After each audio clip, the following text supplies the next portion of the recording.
Për të disatin vit radhazi, prodhimet bujqësore në Korçë kanë mbetur të pashitura, ndërsa fermerët duket se nuk do të shmangin dot falimentin. Pavarësisht se çdo vit ata kanë ngritur shqetësimin për prodhimet që u mbeten stok si pasojë mungesës së tregut apo konkurrencës në çmim për prodhimet që futen nga Kosova e Maqedonia, situata e tyre vijon të percipitojë. Në fshatin Miras, qepa ka mbetur stok, duke i lënë fermerët në një situatë të vështirë. Derisa një vit i pune ka mbetur e bllokuar në magazinat e tyre, ndërsa shpresa se ata mund të shesin diçka vaket çdo ditë më tepër.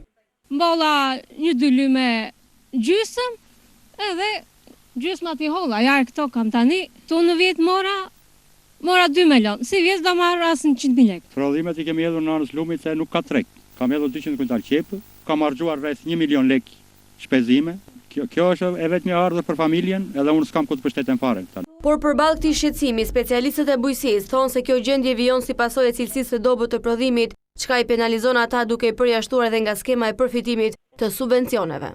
Pjesa tjetër e zonës së Devollit e ka përfunduar shitjen që në muajin dhjetor. Pse vetëm në fshatin Miras ka ngelur kjo sasi kaq e madhe. Është puna e cilësisë tregtar nuk po e pëlqejnë. 10 fermerë në komunën e Mirasit ngrenë alarmin se nëse prodhimet e tyre nuk do të mund të shiten, falimentimi është i pashmangshëm. Në të njëjtën situatë ndodhen edhe fermerët e tjerë të shumë fshatrave në zonën e Korçës.